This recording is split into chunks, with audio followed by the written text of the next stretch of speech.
I do believe I've got everything I need for picadillo. I really, really do. Transforming my veggies, tomatoes, green onions, and a little bit of white onions, bell peppers, garlic, and I'm gonna cut up my potatoes. Yes, indeed. And my Yukon potatoes cubed up. My veggies. Now, guys, before you all start with, have you ever used sun-dried tomatoes? Have you ever used onions from the southernmost part of the Himalayas? Have you ever used this and that? You know what, guys? No, okay? I'm not trying to be rude, but there's always somebody that comes up with all of this stuff. And you know what? This is my recipe. If you want to enjoy it, fine. If not, all right? The usual suspects are black peppercorns. Why is my thing not focusing here? Black peppercorns, ground up, of course. Salt, a couple of pinches of cumin, and some dried cilantro that I do use for cooking from time to time. Have you ever used Hatch peppers, Hatch chilies? No, I don't. I hate Hatch peppers. I hate Hatch chilies, okay? Have you ever used cilantro, but it's only grown in the Imperial Valley and it's only harvested right before Christmas? No, I have not. Cilantro.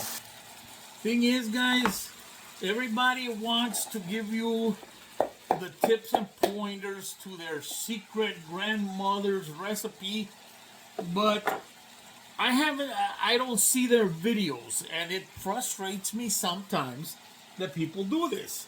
They got all kinds of tips and all this, but yet, where is their video? I'm making my video, and I hope you really enjoy this because it's a delicious, delicious picadillo. For real.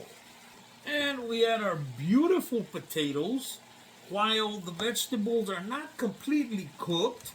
And that is perfectly fine, man. Look at that.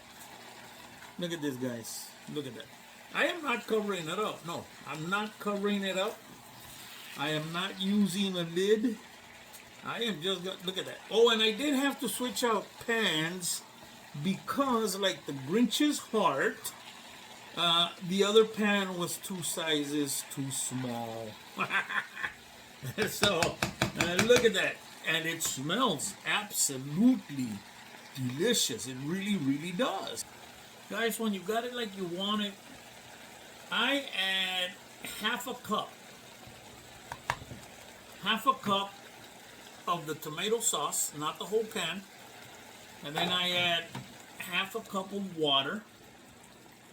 Maybe a little bit more, just a tad bit, maybe 3/4 of a cup of water. You don't need more than that. This is picadillo, remember?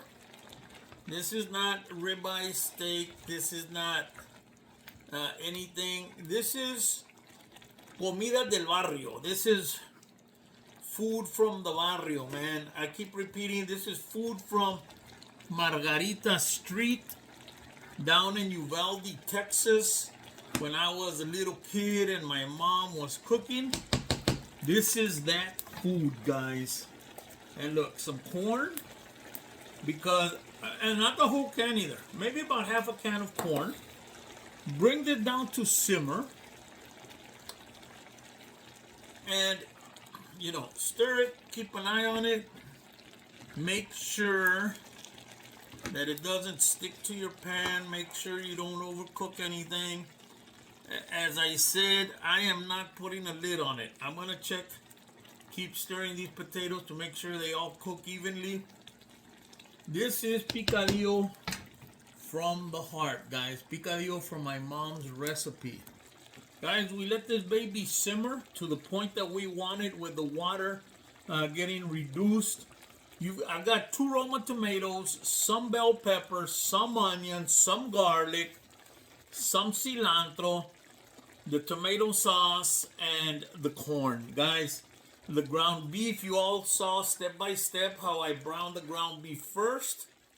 Guys, this is absolutely smelling delicious. You let it simmer so that your potatoes can cook through and through, and all of these flavors come together. I mean, let it simmer slow, and it's exactly what it's doing. So this is a wonderful, wonderful recipe.